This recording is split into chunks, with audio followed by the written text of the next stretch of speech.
Hello viewers, আসসালামু আলাইকুম। J kitchen video YouTube চ্যানেলের পক্ষ থেকে আপনাদের সবাইকে স্বাগতম।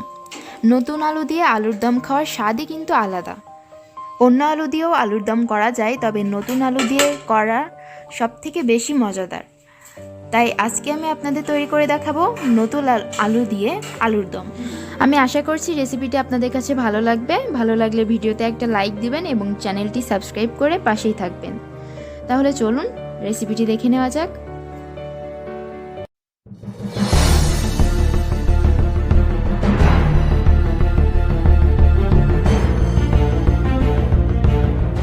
আলুর দম বানানোর জন্য এখানে আমি 500 গ্রাম ছোট ছোট আলু আগে থেকে সিদ্ধ করে রেখেছিলাম।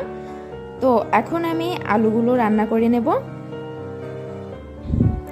এখানে আমি একটা হাঁড়িতে কিছু পরিমাণ তেল দিয়ে দিচ্ছি।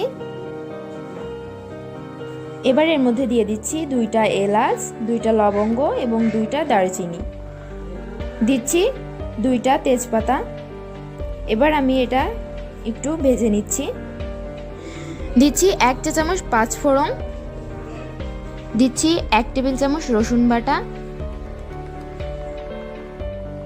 দিলাম 1 চা চামচ লাল মরিচের গুঁড়া, দিচ্ছি 1 চা চামচ জিরা গুঁড়া, 1 চা চামচ গরম মশলার গুঁড়া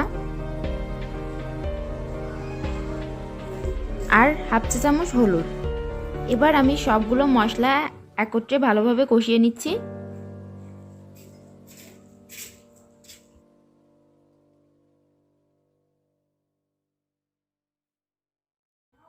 এবার দিচ্ছি 1 চা চামচ আদা বাটা, দিচ্ছি 1 চা চামচ পেঁয়াজ বাটা। এবার আমি আবারও একটু ভেজে নিচ্ছি।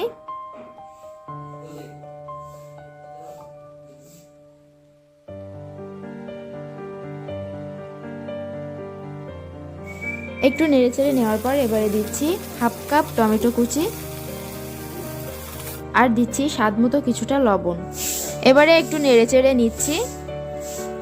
একটু নেড়েচেড়ে নেওয়ার পর এবার আমি ঢাকনা দিয়ে কিছুক্ষণ রেখে দিচ্ছি টমেটোটা নরম হওয়া পর্যন্ত। তো 2 থেকে 3 মিনিট পর আমি ঢাকনাটা খুলে নিয়েছি। আমার টমেটোটা একটু দেখতেই পাচ্ছেন নরম হয়ে গেছে। এখন আমি একটু নেড়েচেড়ে নিলাম। এবারে আমি যে আলুটা সিদ্ধ করে রেখেছিলাম সেই আলুটা এর মধ্যে দিয়ে দিলাম। দিয়ে এবার আলুটার সাথে মশলাগুলো ভালোভাবে মিশিয়ে নিচ্ছি।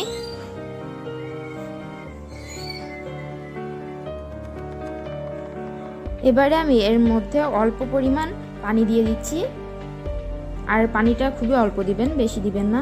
এবারে আমি এটা পানিটা শুকিয়ে আসা পর্যন্ত নেড়েচেড়ে রান্না করে নেব। দেখতেই পাচ্ছেন পানিটা ফুটে উঠেছে। এ পর্যায়ে এর মধ্যে আমি দিয়ে দিলাম 1 চা চামচ জিরা বাটা আর 3টা কাঁচামরিচ। এটা আমি শুধুমাত্র সুন্দর ফ্লেভারের জন্যই দিলাম।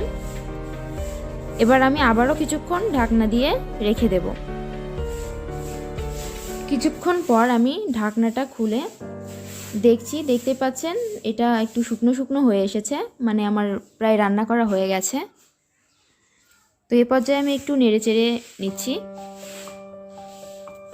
আমার আলুর দমটা রান্না করে নেওয়া শেষ। এখন আমি এটা পরিবেশন করে নেব।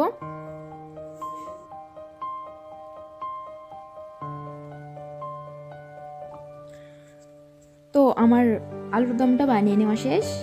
দেখতেই পাচ্ছেন আমি এটা লুচির সাথে পরিবেশন করেছি। এটা কিন্তু লুচির সাথে পরিবেশন করলেই বেশি ভালো লাগে। তো আশা করছি আমার আজকের রেসিপিটা আপনাদের কাছে ভালো লেগেছে। ভালো লাগলে ভিডিওতে একটা লাইক দিবেন এবং চ্যানেলটি সাবস্ক্রাইব করে পাশেই থাকবেন। তাহলে আজকে এখানেই বিদায় নিচ্ছি। ফিরে আসবো আবারও কোনো নতুন রেসিপির সাথে। ততক্ষণ পর্যন্ত সবাই সুস্থ থাকবেন, ভালো থাকবেন। আল্লাহ হাফেজ।